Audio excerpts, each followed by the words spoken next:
Mpenzi mtazamaji, asante sana kwa kusalia nasi.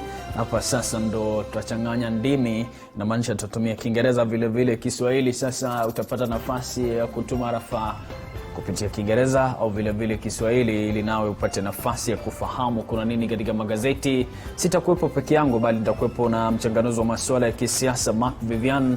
Lakini kwanza tupate taarifa kuhusiana na gazeti la The People Daily, na katika ukurasa wa kwanza, mpenzi mtazamaji, spotlight on Kilifi, Siaya as top leaders isolate. Ni katika ukurasa wa kwanza. Utakumbuka kwamba katika kaunti hiyo kuna ubingwa moja cha kupatia taswira kamili kwamba anaitwa Gideon Saburi, ambaye ni naibu gavana katika kaunti ya kaunti ya Kilifi. Anaitwa Gideon Saburi, ndo utapata taswira kamili kufahamu kufika kwamba kuna nini haswa. Amason Kingi vile vile ambaye ni gavana, Gideon Mungaro, vile vile William Kamoti, ni watu ambao wanasemekana ndo labda pengine wako na kirusi hiki. Vile vile katika ukurasa huo jana, waziri wa masuala ya afya Mutahi Kagwe alitoa thibitisho kwamba kuna mtu mmoja ambaye ameambukizwa kirusi hiki, kuleta nambari ama idadi ya watu ambao wameambukizwa kuwa katika 16. Twende katika ukurasa ufuatao. Katika ukurasa huu, leaders in quarantine after contact with DG, na mimi wanazungumzia tena bado naibu gavana kaunti ya Kilifi. Jana kulikuwa na tetesi kwamba huenda aliyekuwa waziri mkuu Raila Odinga alikutana na Gideon Saburi ambaye ni naibu gavana wa kaunti ya Kilifi, lakini yeye Raila mwenyewe amejitokeza na kusema kwamba I did not meet Kilifi Deputy Governor Saburi, says Raila. Ni katika masuala hayo, mpenzi mtazamaji, ndio hiyo na kupatia taswira kamili. I didn't meet Kilifi Deputy Governor Saburi, says Raila. Ni katika ukurasa huo, mpenzi mtazamaji. Vile vile spotlight on Kilifi, Siaya as leaders isolate over virus. Inaendeleza ile taarifa iliyokuwa katika ukurasa wa kwanza, mpenzi mtazamaji. Pay job cuts among options on table, warns Chelugui. Huyu ni waziri wa masuala ya kilimo wa leba, kunradhi, waziri wa masuala ya leba Simon Chelugui akitoa utathmini kuhusiana na iwapo watu watakwenda nyumbani, basi itakuwa ni hatari katika taifa hili, ni kutokana na kirusi hiki. Vile vile tuangalie state to trace 550 in contact with positive cases, says CS. Inamaanisha kwamba kutakuwa na kitu tunaita contact tracing katika taifa la Kenya kuhusiana na wale watu ambao walikutana na walioambukizwa kirusi hiki. Katika picha hii, mpenzi mtazamaji, utagundua kwamba watu wananawa mikono, hata polisi ambaye yeye anatoka katika kituo cha polisi cha Central hapa jijini Nairobi. Ni masuala mengi ambayo yanajitokeza sasa hivi, nawa mikono ndio upate nafasi ya kukwepa kirusi hiki. Vile vile katika ukurasa wa 8, be reasonable, Kagwe tells PSVs over fare hikes. Jana hadi sijui leo itakuwaje, watu walikuwa wameongezewa nauli ya magari. Vile vile natembea bans hawking of food, ni katika ukurasa huo wa 9. Mpenzi mtazamaji, gazeti la The People Daily katika ukurasa ufuatao, wall banking on medical heroes to contain virus. Naamini kwamba wanatafuta sasa matibabu ya kutibu virusi vya corona, mpenzi mtazamaji, katika ukurasa huo 10-11 utajisomea mwenyewe. Vile vile katika ukurasa wa 12-13, experts warn that chloroquine not corona medicine. Inamaanisha kwamba wale ambao walikuwa wanasema kwamba chloroquine itatumika kutibu corona, huenda isio ndio ukweli. Ndio hiyo. Alarm over EPSA workers safety, ni katika ukurasa huo utasalia kujisomea. Na vile vile tuingie katika biashara sasa. State approves 4G coverage to limit corona work disruptions. Lakini swali kubwa ni je, wale watu ambao wanawekea 4G wana simu kweli wanaweza fanya kazi kutoka nyumbani? Na vile vile kuna watu ambao hawana vipakatalishi, mpenzi mtazamaji, kama ndio unatafuta nafasi. Italy bans travel to slow corona death. ni katika maeneo hayo ambapo inasemekana ripoti nyingi inatokea katika maeneo ya Italia, watu wengi wanaaga dunia katika maeneo yale. Sasa Italiano imeamua kwamba kutakuwepo na kusafiri ndio kukwepa sana janga hili. Mpenzi mtazamaji, actions to protect global economy from corona ni katika ukurasa huo wa 18-19. Ndio hiyo utajisomea mwenyewe. Farmers bet on chilling plants to boost yields ni katika ukurasa huo vile vile utajisomea. Ukurasa wa 21 vile vile inasema medical training colleges over hope improved healthcare. Tunaamini kwamba labda wao vile vile utatusaidia kutupatia matibabu haya ambaye tunayahitaji haswa wakati huu. Mpenzi mtazamaji, mataifa mengi ulimwenguni yana pitia changamoto ya kuwepo kwa kirusi. Tuangalie katika spoti sasa. Mikel Arteta ambaye ni kocha wa timu ya Arsenal anasema corona it was so fast. Inamaanisha kwamba yeye anazungumza. Arsenal coach speaks for the first time about his COVID-19 ordeal and reveals it took 3 or 4 days for him to recover. Ilikuwa kubwa, imeenda mbio sana. Ndo shughuli nyingi hiyo katika gazeti la The People Daily. Penzi mtazamaji, tupitie katika magazeti mengine sasa ili nao pate nafasi ya kufahamu kuna nini haswa katika taifa la Kenya kuhusiana na masuala ya magazeti. Tuanze na gazeti la The Star asubuhi ya leo. Najua watu wengi wanazungumza, lakini magazeti mengi yameandika sasa hivi kuhusiana na naibu gavana wa kaunti ya Kilifi Gideon Saburi. Coronavirus, how Kilifi DG priest put hundreds at risk ni katika ukurasa huo wa kwanza. Mpenzi mtazamaji, yule padri na vile vile naibu gavana wa Kilifi ndio anawaweka Wakenya katika hatari. Tuangalie katika gazeti la The Daily Nation, how Kenyans are quoting death ni katika ukurasa huo wa kwanza gazeti la The Daily Nation. Mpenzi mtazamaji, ndilo hilo katika ukurasa huo wa kwanza. Katika ukurasa wa kwanza wa gazeti la The Standard, stop the madness. Nataka kujua sana inahusu nini. Kenyans continue living dangerously as number of cases hit 16. Ndio katika mada ya kwanza, mada kuu katika gazeti la The Daily Standard asubuhi ya leo inasema stop the madness. Utataka sana kujisomea madness aswa inamaanisha nini wakati huu. Mpenzi mtazamaji, siko peke yangu studio. Sasa hivi niko na ubingwa anaitwa Mark Vivian. Kabidhi hiyo kwa sasa, lakini karibu sana Mark Vivian. Asante. Kuna siku moja bwana nimekusihi unipeleke kwa fundi wako. Alafu kakataa. Nadhani kuna kama kitu zilikuwa nyingi. Karibu sana bwana. Asante. Taifa lipo katika hatari. We are suffering as a country. More hopes from the minister, but also on the other side, the additional number. It's rising from the first one that we had 3, now 7, another 8, and now 1. So we are 16 right now. Where are we? What are we supposed to do more than what we are doing? Kwanza kabisa ningependa kumshukuru sana waziri wa afya Bwana Kagwe. Kwa mara ya kwanza naweza sema kwamba tuna mtu ambaye matamshi yake, usemi wake na jinsi anavodakia maneno, anadakia maneno katika ufasaha kabisa. Anatueleza kinagaubaga ama waziwazi, na pia unaona kwamba takwimu zake haziendi kinyume na hapo awali. Unaona anakuja anatueleza mambo halisi, jinsi mambo yalivyo, na natumai ya kwamba ripoti anazotupatia zina mwanga kabisa, na pia zinatufanya sisi kama Wakenya kuweza kuchukua tahadhari ambazo zipo. Lakini la kushangaza ni kwamba kuna wale baada ambao Mswahili kakwambia kana kwamba sikio zao katia nta hawaambiliki, hawasemezeki.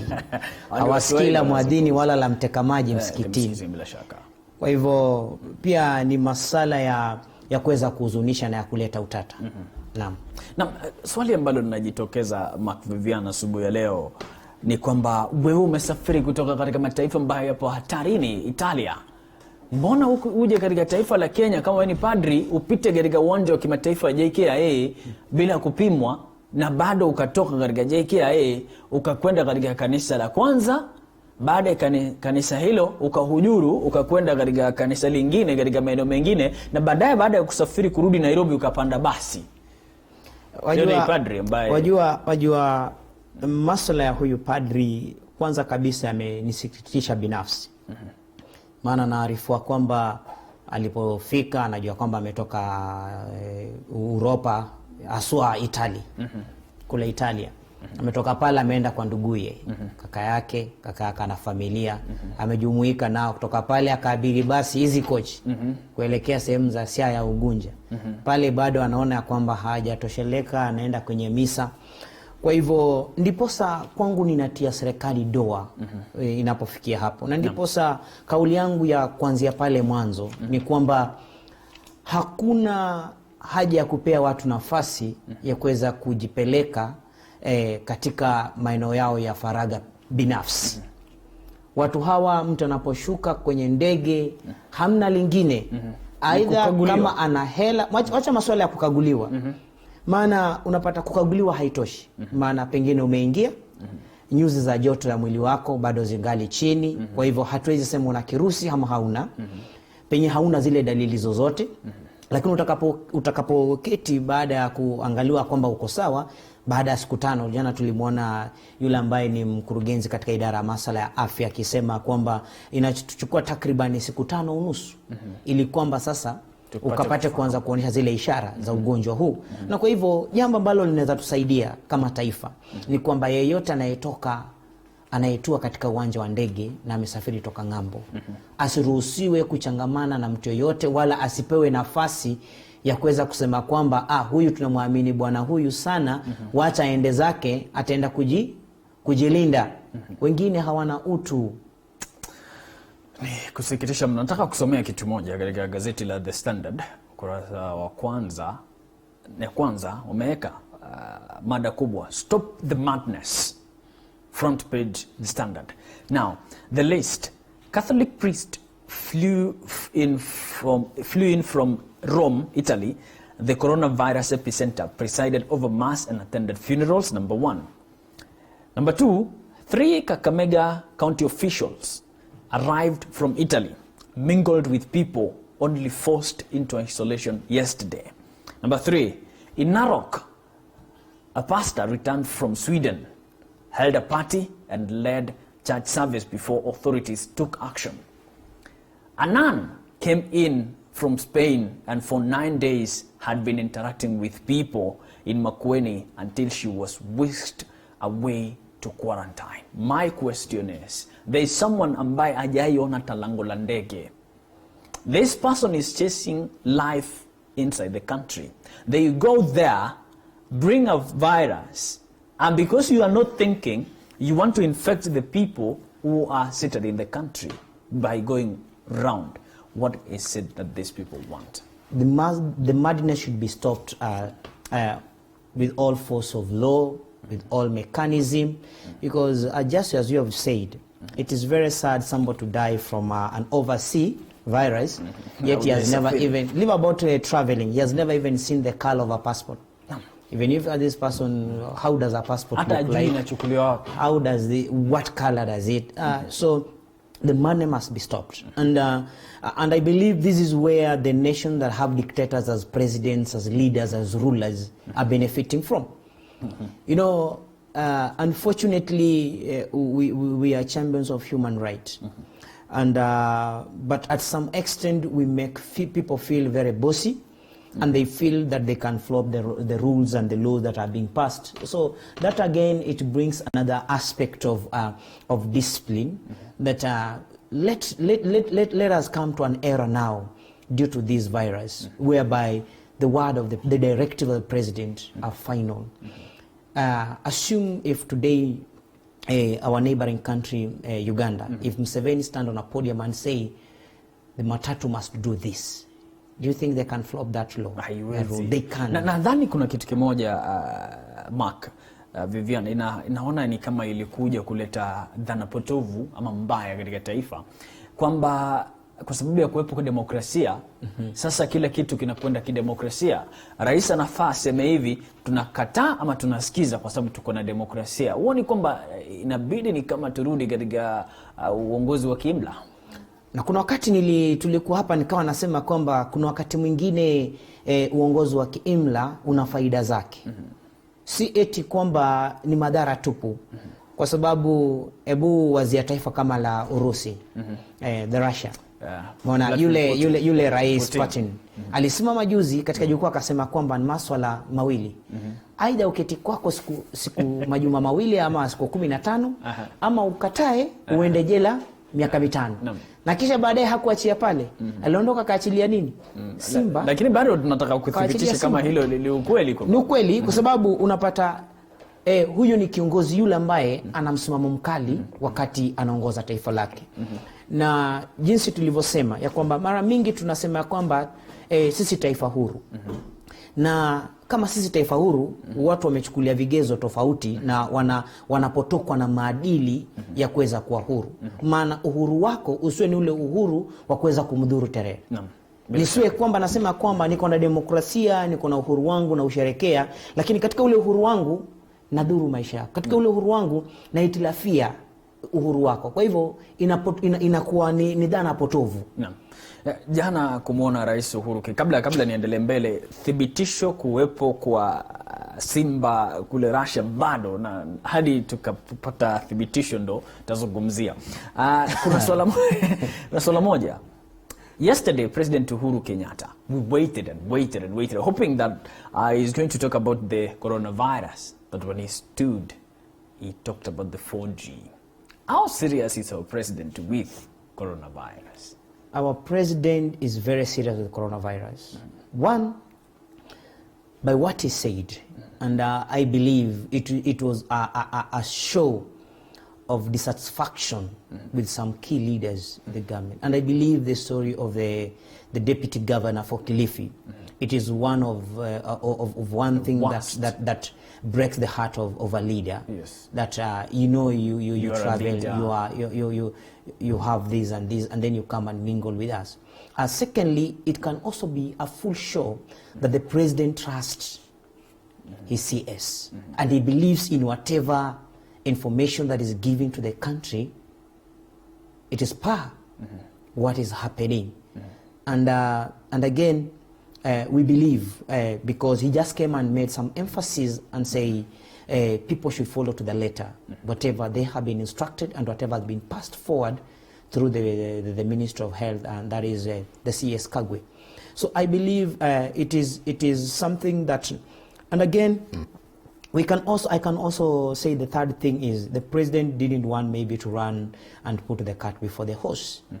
I believe sooner or later we are going to, because and again, we are Kenyans, and the way the CS spoke, Kagwe, he spoke with a lot of emotions, and he passed this. And you see, I was telling the people that I was with, the CS is speaking like this because in one or another, he has been in contact with these people, in that he has seen them, and he can tell from first-hand information how deadly the virus is. Yes. He can tell from the first-hand information how these people, they are ailing in their sick bed. So when he's coming to the public and telling us that this virus is not a joke, and you can tell from the tone, from his facial expression, then he's sending a message that I, as a Kenyan, wherever I am, I must take it very seriously. You're living in a country that I know many people would not take things seriously. They would rather create a meme about it. Now, the question that I want to ask is, do you think that the government, or let's say Mutai Kagwe, should seek someone who has been through the turmoil, the ordeal, and later on is feeling good, that is released from maybe Mbagathi, akuja azungumze na Wakenya moja kwa moja kwamba yes, kweli nilikuwa katika hatari, but now I'm doing good, and I want you to believe there is a virus. Do you think for us Kenya, many Kenyans do not know because of ignorance and because they are stubborn, and some of them do not, maybe they want to say, is it really true? Why are we not seeing the people who are sick? It is not just about the person who has been in the turmoil. One thing I would request the government, and this is in my heart, and for the interest of the public, should be that if I'm identified with the virus, they should publish my photo. They should publish my details. So ndio Wakenya wakubali. In that, not just about the Kenyan accepting. In that, you know, like today we are with you in the studio. And then you just hear tomorrow there's a presser that is one victim has been found with coronavirus. And that victim, God forbid, it's me. You realize you don't know who this person is. But you see, if now they bring him in the screen, they bring me on the media, I will they know say, that this guy is suffering. Yeah, I might have a certain percentage of... So, you see, without being looked or without being traced, personally, you will make effort to meet medication. And we see that was also going to help the government itself of having this tedious work of tracing, looking who interacted with who. Because once it is pronounced that I'm positive, there are people that I met on the way. They will know the chances of them, they're exposed to the virus. Nadhani itakuwa rahisi sasa kwa wale watu ambao walikutana na Gideon Saburi ambaye ni absolutely. You see now vile padri kwa sababu wanajua kwamba yule padri ndo this guy is positive and we interacted with him. And you see, it also helps that even before, maybe I'm just maybe seated somewhere and then I see on the news, this guy has tested positive.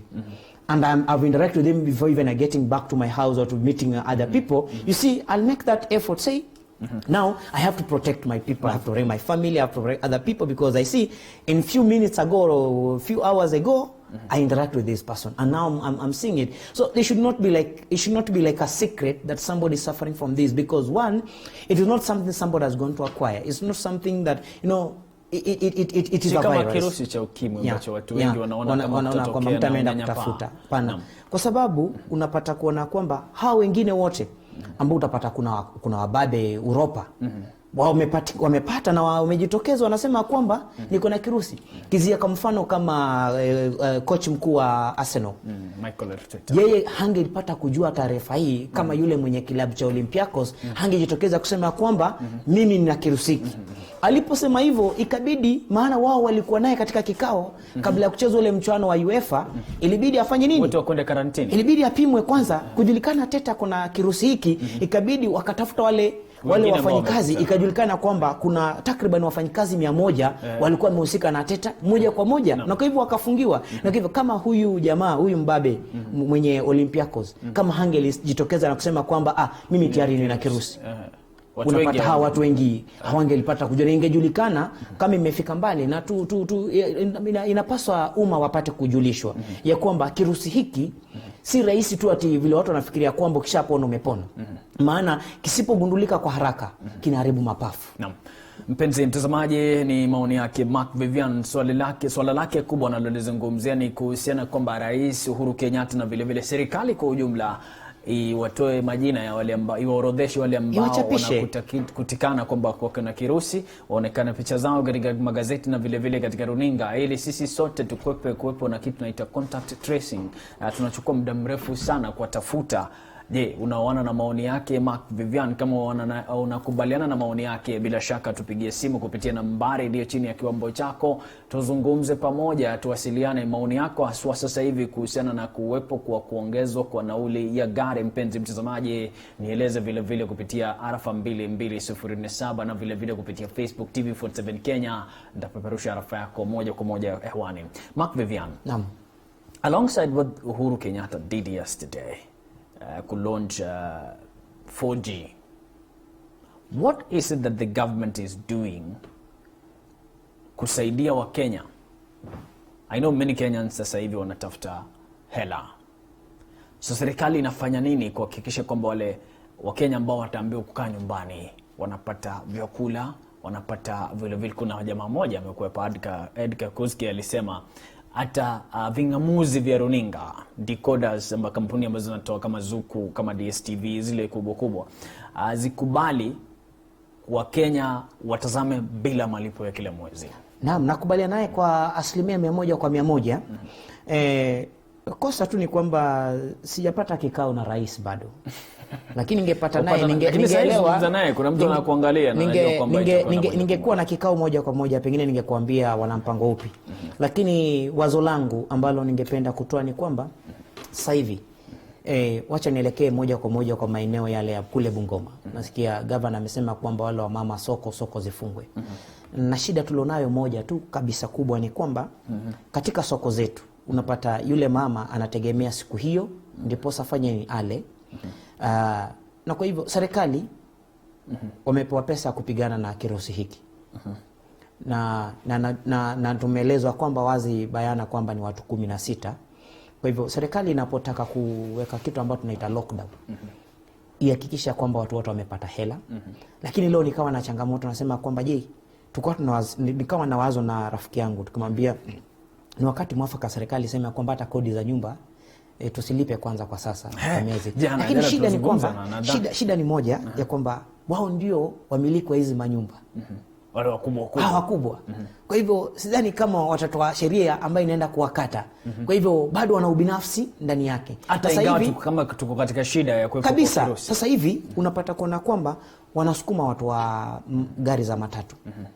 Hizi matwana. Lakini pia serikali pia wacheze jukumu lao, wapunguze pia bei ya mafuta.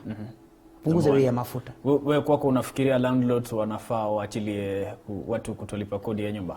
Lakini ona, tutumie mfano kama wa Uingereza, UK.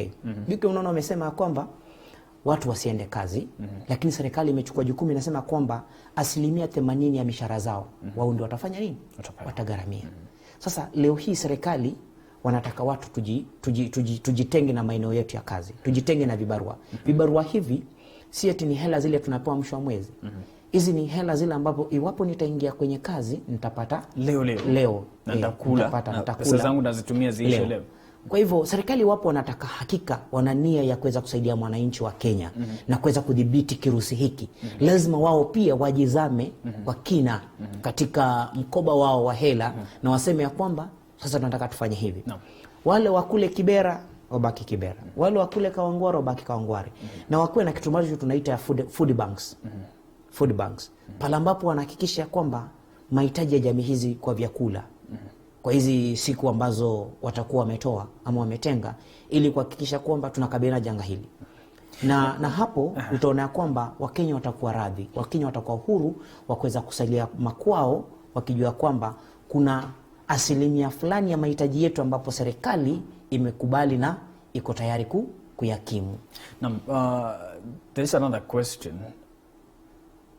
Wewe unaposafiri sasa hivi, have you ever seen somewhere or do you really know or you know somewhere that you can go and test for coronavirus? Ni kwenye runinga tu ndipo nasikia kwamba now that is where the government is failing. My question to the government or to you also right now is why don't we have a specific place that I know as a Kenyan I will go and get tested and later on go home? Naamini jambo moja ambalo kauli yangu pia kwa hiyo ni kwamba ijapo tunaomba kwamba maeneo haya kufanya vipimo yawepo, lakini pia kuna hatari ambazo zinaambatana nayo. Kwa sababu utapata kuona kwamba lazima kwanza umma ipate kuhamasishwa. Na ninapenda sana ile taarifa ambayo Wizara ya Afya imetoa kwamba iwapo unajihisi ya kwamba una ulegevu fulani, iwapo utakizia kwamba wewe mwenyewe pengine umeathirika ama kwa njia moja ama nyingine unahisi ya kwamba kuna uwezekano kirusi hiki kimekukabili, piga tu simu, usitoke hapo ende katika hospitali. Maana katika zile safari zako za kutoka hatua moja hadi nyingine kuna uwezekano ukapata pia vile vile kuhatarisha maisha watu wengine iwapo itabainika kwamba una kile kirusi. Na kwa hivyo ni serikali ambayo ingeweka mfumo ya kwamba kupitia wadi na hizi wadi ambapo zihakikisha ya kwamba kuna maeneo yale ambapo kuna nambari ya simu katika hii wadi. Si lazima kwamba utoke katika nyumba yako kafanye nini uende yale maeneo. Lakini iwapo unajihisi ya kwamba unaweza fika ukapate kufika. Lakini jambo lingine ambalo pia linaleta utata ni kwamba je, hawa wauguzi wamepokea mafunzo ya kutosha, wamepewa sare rasmi zile ambazo iwapo watakuwa na hudumia mtu na pengine mtu huyu anaichi kirusi, je, wao wanajikinga kivipi? Maana nirudi tena katika taarifa za huyu padri. ambaye alisafiri kwenda Siaya. Inakiziwa ya kwamba alipoanza kujisikia kwamba ana unyonge alienda katika zahanati. Na zahanati wale ambao waliomhudumia hawajui vile vile, hawana yale mafundisho, na katika wakati anafanya vipimo wale watu wanafanya vipimo pia hawajui, sasa wanajipata wameambukizwa. Wanakabiliana na kitu gani? Ndipo unaona ya kwamba mambo haya yote ni serikali ipunguze utepetevu na kuhakikisha kwamba, jana nilipokuwa natazama runinga naliona katika mahabara ya Kemri jinsi wamejiseti vilivyo hadi pale wanakuambia kwamba wameweka mikakati ya kwamba hata yule ambaye kwenye mahabara, yule ambaye amebeba vifaa hivi kwa njia yote ile, chombo hiki ama kipasuke, haiwezi mfikia, haiwezi mdhuru. Hata yule ambaye kwenye mahabara wametenga maeneo ambayo yako salama kabisa kuweza kuhakikisha kwamba virusi hivi ama kirusi hiki hakimfikii yule ambaye ni mtu ambaye anajaribu kupata vipimo vyake. Na kwa hivyo ni serikali ikapate kuhakikisha kwamba imeleta watu ambao tayari, na ndiposa naona gavana wa Nandi tayari ashasema kwamba wale ambao wameenda katika shule ambao walikuwa wamechukua lifi ya kwenda kusoma, kwenda wapi, wakapate kurudi ili wakapate kupewa mafundisho jinsi wanaweza dhibiti kirusi hiki na jinsi wanaweza kabiliana na mtu ambaye tayari kuna uwezekano anaweza kuwa ameambukizwa kirusi hiki. Na mimi naamini kwamba serikali lazima sasa hivi ijitokeze, na kama kweli wamepewa hizi hela ambazo tunasikia, hizi hela zitumike angalau kuhakikisha kwamba tumedhibiti kirusi hiki. Hivyo ndivyo hali ilivyo, mpenzi mtazamaji. Mazungumzo yake Mark Vivian, kauli kubwa ambayo nimeisikiza kutoka kwake ni kwamba yule mtu ambaye atakutikana yuko na kirusi, we need to publish the photo and even the name, ndio sisi tupate kuelewa. Lakini kupitia Facebook kuna mmoja anaitwa Steven Muridhi anasema stay safe watching from Gatundu North. Asante sana. Saudi Arabia well represented. Ndo naamini kuna kauli moja umesema, bingwa anaitwa Ibrahim Bwana anasema I disagree. He should have banned travel in and out of the country kama huyo padri kutoka Italia. Kuna kauli nimeuliza kama Rais Uhuru Kenyatta is serious with the issue of coronavirus, na yeye anasema kwamba anakataa. Mpenzi mtazamaji, piga simu, na mimi nitakapotoka katika mapumziko laini zote za simu zitakuwa wazi kabisa. Wewe upige simu ili nawe upate nafasi ya kuzungumza nasi moja kwa moja. Mpenzi mtazamaji, asante sana kwa kusalia na TV47. Niko naye mchanganuzi wa masuala ya kisiasa. Tunafanya udadafuzi haswa kuhusiana na ni yapi ambayo serikali inafanya ili kuhakikisha kwamba kirusi hiki tunakikwepa. Tupatie maoni yako. Unadhani kwamba itakuwa ni vema majina na picha ya wale watu ambao wamekutikana kuwepo na kirusi zichapishwe katika magazeti na vile vile kupitia runinga? Lakini tutakuja kuzungumzia kuhusiana na bei ya nauli ya magari sasa hivi. Kama unapitia changamoto, nitumia arafa vile vile kupitia 22047 na tupigia simu kupitia nambari iliyo chini ya kiwambo chako, utupatie maoni yako kuhusiana na yale ambayo tunazungumza asubuhi ya leo. Twende katika mapumziko, laini zote za simu zitakuwa zimefunguliwa ili nawe wasiliane nasi. Jina langu ni Emmanuel Terere.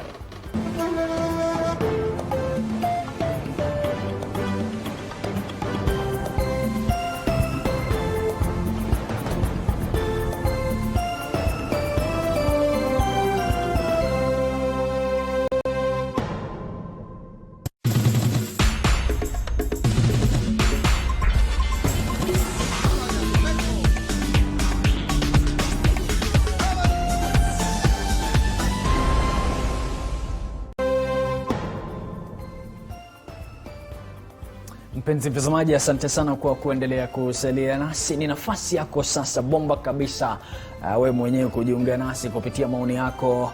Nambari iliyo chini ya kiwambo chako, chukua simu yako, boneza, na bila shaka ndaambiwa kwamba ile simu ya ofisi ya mwelekezi wangu itakiriza bila shaka, nawe tutakuchukua hewani, kumaanisha kwamba utakuwa nasi kadi tama tutapofika tamati.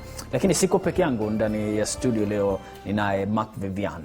Jana Mark Vivian, kuna taarifa kwamba watu walifika katika uwanja wa kimataifa ya JKIA na serikali iko tayari. Nitaka kusomea why the state's forced quarantine is a sham.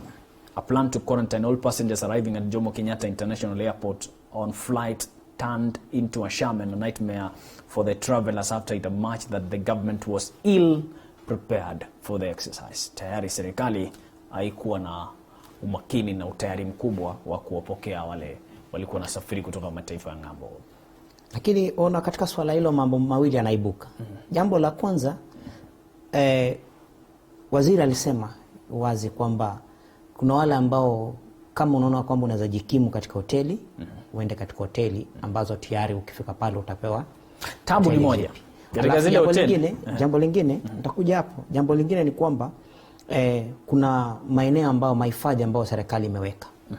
Lakini unapata kuna kwamba watu ambao wametoka nchi za uraibu ni kwamba wao hawangelipenda kwenda katika yale maeneo ambayo serikali imeweka.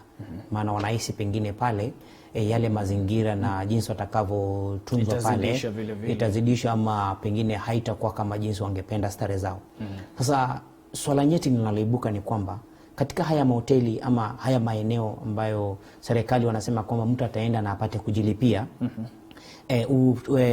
jambo ambalo serikali hawajafanya vizuri ni kwamba wao ndio wangedhibiti gharama ya hizo hoteli. Maana jana niliona kwamba wanalalama sana kwamba ni takriban $40 na 120 kwa siku moja. Na unapata mtu huyu kama jinsi waziri alivyosema, na alinukuu vizuri kabisa, alitoa wazo lake na akasema kwamba hakuna awai yeyote ambaye alikuwa amepanga kwamba akikuja atatumia pesa zake kuishi katika hoteli kwa siku 14 ama siku 15. Kwa hivyo ni masuala ya dharura ambayo yanamsukuma mtu na kumlazimisha mtu kujipata katika hali hii. Kwa hivyo inakuwa ya kwamba ni hujuma na ni kinyume cha maadili ya utu, ya kwamba mnataka kuchukulia nafasi hii kuweza kujinogesha katika faida za kibiashara.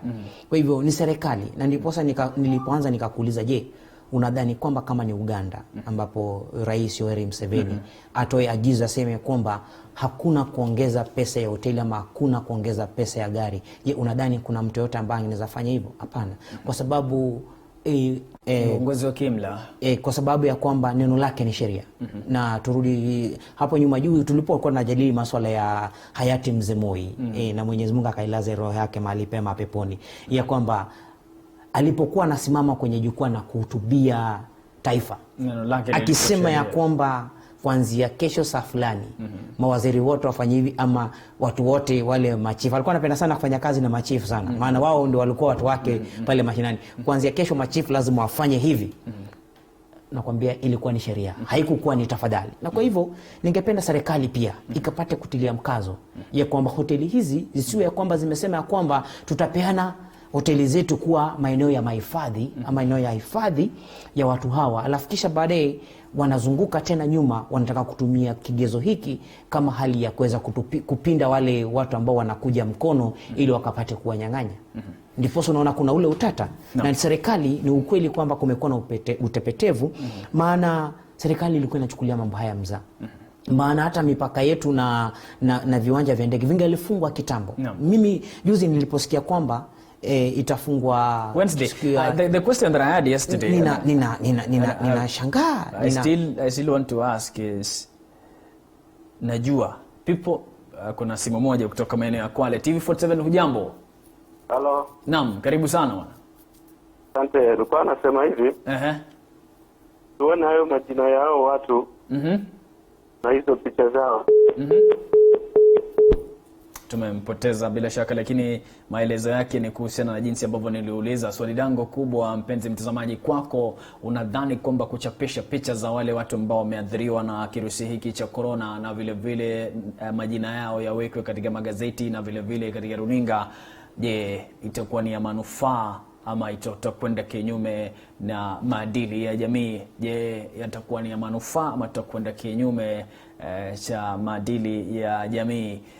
Ulikuwa unaeleza swali moja, lakini kuna swala nataka kuuliza. We are still allowing flights. Yesterday I know kuna watu waliingia, then today also kuna watu wataingia. Until tomorrow nao itakuwa inafungwa. Kati ya watu ambao wanasafiri jana na wamesafiri leo, nani amesema kwamba kutatokea 2 watatu ambao watakuwa na kirusi? Hakuna. Na ndiposa unaona ya kwamba hatari iliyopo ya kwamba ijapo watu wanapelekwa katika mahifadhi yao binafsi, utapata iwapo hawatatunzwa vizuri, idadi itaongezeka. Kivipi? Maana mmoja iwapo na kile kirusi na apelekwe maeneo pale ambapo wote pia wamefunganishwa pamoja, ya kwamba yeye ndiye ataambukiza hao wengine, na idadi ikapata kuongezeka. Na ndiposa anasema kwamba mie binafsi nilidhani kwamba wakati rais ama waziri atakaposimama, ilikuwa safari hizi zinafungwa moja kwa moja. Safari zinafungwa moja kwa moja, zinafungwa moja kwa moja. Kwa hivyo ni nani bado wanasubiri aingie Kenya? Ndio swali kubwa. Ni nani bado wanasubiri aingie Kenya? Ndipo waseme mpaka Jumanne, Jumatano ndio waingie. Unajua, I guess this headline goes to the government. Stop the madness. Lazima they should stop the madness, because I don't know whom they're expecting to come. Like you see, Ethiopian on Sunday, was it on Sunday? They gave it a direct orders that from today we are closing, and anybody who is coming in as a foreigner, and anybody, even if you're an Ethiopian, you'll be forced into quarantine at your own cost. The same way our neighbors Uganda did, and realize by the beauty of having those stringent measures, you realize the first case that was reported was reported at the airport. This person was cabbed at the airport. And everybody who was on the flight. Hadi wa sasa sijajua kama Uganda bado imeongeza idadi. And everybody who was on that flight was taken into isolation. Kumaanisha kwamba not by request, not by pleading, but by force. And I lazima uingie. And we see that is where we are joking, like it beats logic. It beats understanding. Naomba kukatiza kwa sababu ya simu. Usisahau kauli yako. Mpenzi mtazamaji, hujambo, karibu sana. Hello TV47. Hello. Naam, karibu sana bwana. Bwana nasema tuone majina yao watu na picha zao, lakini Kwale mmetuchupa sana bwana. Kwale, lakini usijali, kubwa zaidi tutatamba kuhakikisha wewe bingwa anatoka Kwale. Inamaanisha kwamba labda kingamuzi cha runinga ya TV47 haionekani tena, lakini yeye ana kauli moja kwamba zile picha na vile majina yao yaonekane katika magazeti. Ni kauli yake. You had a point. Yeah, I was saying it beats logic and it beats understanding that this guy, the priest, could evade every hurdle just to mingle with people. And they knew they are coming from Italy, and the state that was at Italy, it beats logic to release such a kind of a person. But again, you realize this also dent the image of the church, because again, you may blame the government, but the government feel because this is a man of the cloth, he may have his own level of integrity, and you see now that is where we realize now we don't have to trust anybody. And this is what I was saying yesterday to people, that don't allow anybody to sanitize his hands on your behalf. Make sure you sanitize yours. Don't assume Mark Vivian has already sanitized, so I don't have to sanitize. Don't assume this person washed his hands in the house. When you walk into the gate and you find there is a jerrycan of water there, the person who is there, don't accept anybody telling you, I've already washed my hands, I've already sanitized. No, you did it there. And in between you are transversing. We don't know whom you have contacted, we don't know anything. So wash it here, we want to see it. And I think that should be the measure that the government should take, that they should not leave anything to chances. Anybody who walks through that airport must and should be taken to quarantine. A very close friend of mine, Naito Amos, said yesterday that there could be a possibility of corruption at the airport. Absolutely. And you see, there's a possibility. I agree with your friend Amos, and this particular point in time, it's a matter whereby the humanity should play a very key role in that we know. Like you release that person because he has given you money. You don't know if he's going to meet your brother. You don't know if he's going to meet anybody close to you, and in turn, this person may meet again with you. Every good we do will always get back to us, and every bad thing we do will always get back to us. and somebody say karma is a bitch and it knows how to deal with us. So you see, you may think that you're releasing them, but at the end of the day, they may interact even with your family members.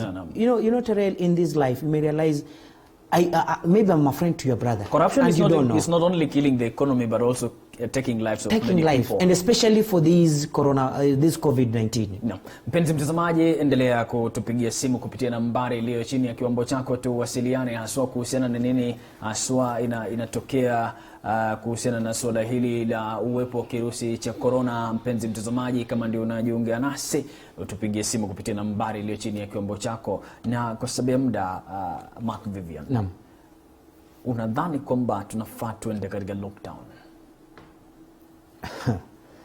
Je, serikali wako tayari kukimu maisha ya wananchi wake? Lakini serikali yenyewe iko tayari kuzika watu wengi ambao wataaga kama wataenda lockdown. Lakini unajua lockdown ni msemo mzito, maana tunaposema mambo na lockdown inamaanisha kwamba kwa siku 15 kama ni muda mfupi sana, nibaki kwangu kwa nyumba, hakuna kutoka, hakuna kwenda wapi. Je, mimi mwananchi ambaye nategemea siku yangu, niende pale nje nifanye kazi nipate 200, nije nilishe jamii? Serikali wako tayari kunilisha? Serikali wako tayari kuhakikisha kwamba nyumba yangu imepata kulipwa? Kwa hivyo lockdown ni msemo ambao una ladha katika ulimi, lakini utakosa ladha katika maisha ya watu iwapo lockdown itakuwepo. So wewe mwenyewe huoni kwamba kutakuwa na maana? The last question. Kuna maana ya lockdown. Travelers hit as PSV operators increase fares. Wewe umetumia shilingi ngapi leo? Leo wamepata kivuno. Leo wamepata kivuno. Bado wameweka? Kabisa. Wajua ndiposa nimeanza kusema kwamba Kenya hii wakati rais anaongea na wakati waziri anaongea ni maneno tu. Kwa sababu wa Kenya ni wale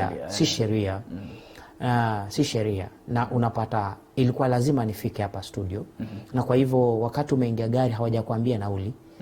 Lakini jambo hili mimi bado narudisha mpira katika mguu wa serikali, ni kwamba wao pia kabla tu wanyoshe kidole cha lawama hawa madereva na hawa wenye magari, lazima tukapate kujua hawa kina utingo ambao ukipenda hawa conductor.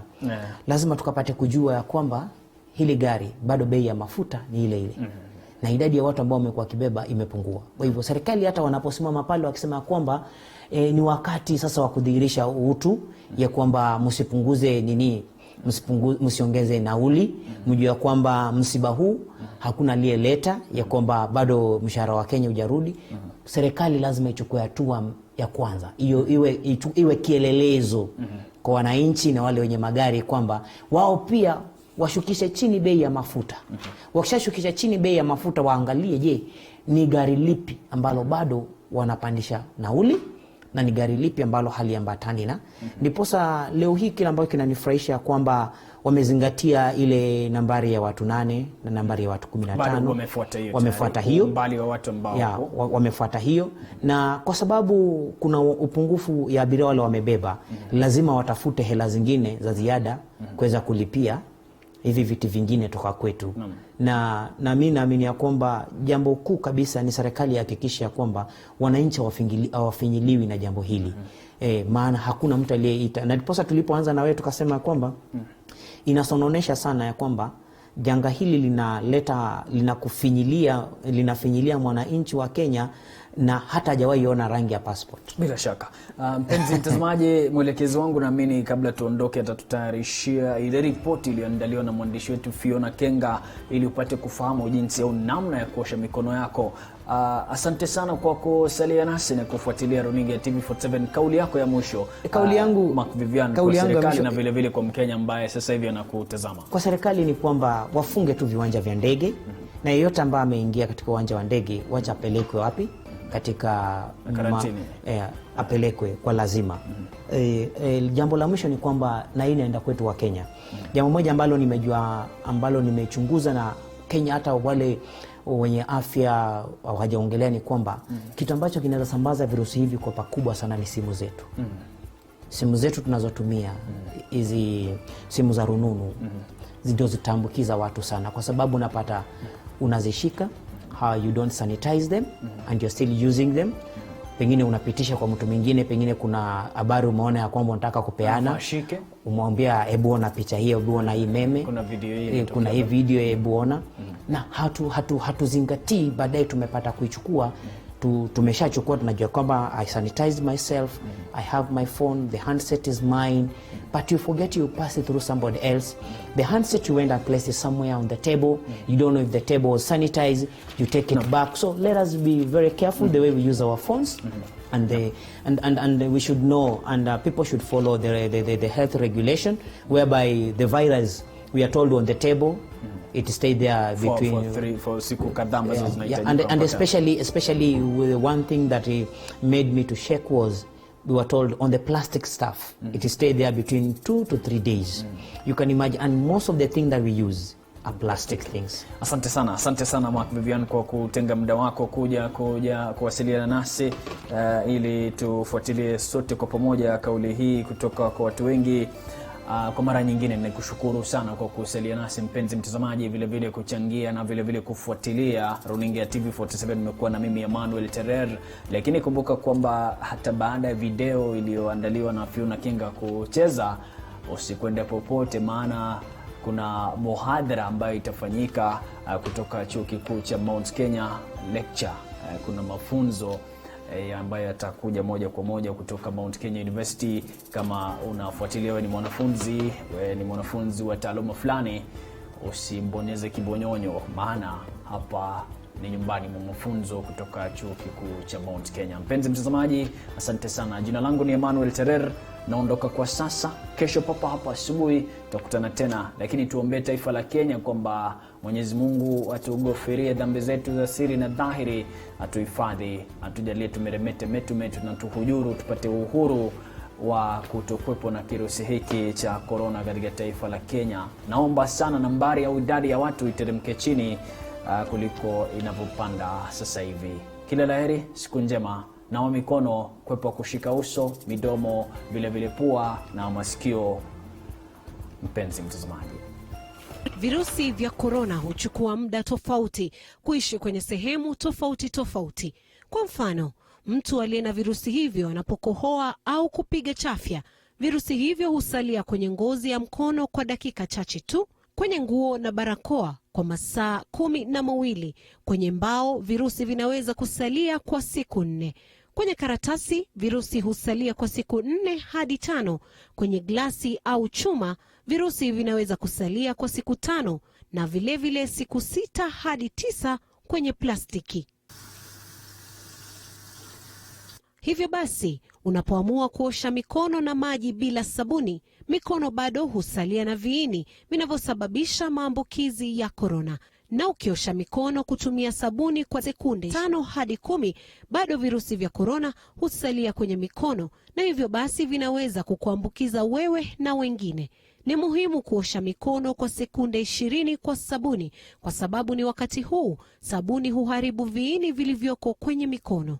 Utumizi wa vieuzi kuua viini hufanya kazi pia, kwani ina pombe ndani yake, na pombe hiyo hufanya kazi sawia na sabuni. Sabuni huharibu upande wa juu wa mpangilio wa virusi vya corona ulio na mafuta.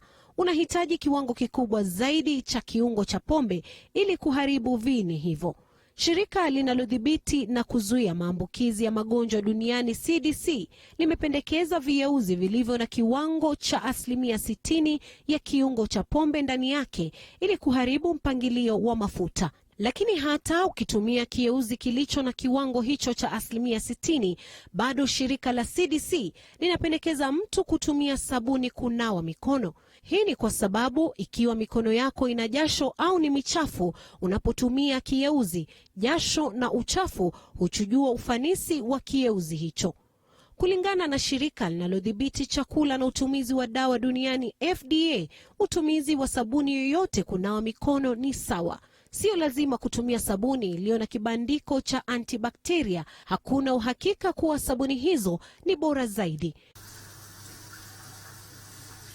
Nawa mikono kwa sekunde 20, sawa na kusema heri ya kuzaliwa mara 2, ama kuimba wimbo kama vile Jolene, Jolene, Jolene kwa dakika 20. Hii ni njia ya hakika kabisa kuua viini vyote kwenye mikono kwa kutumia sabuni tu. Fiona Kenga, TV47, Nairobi.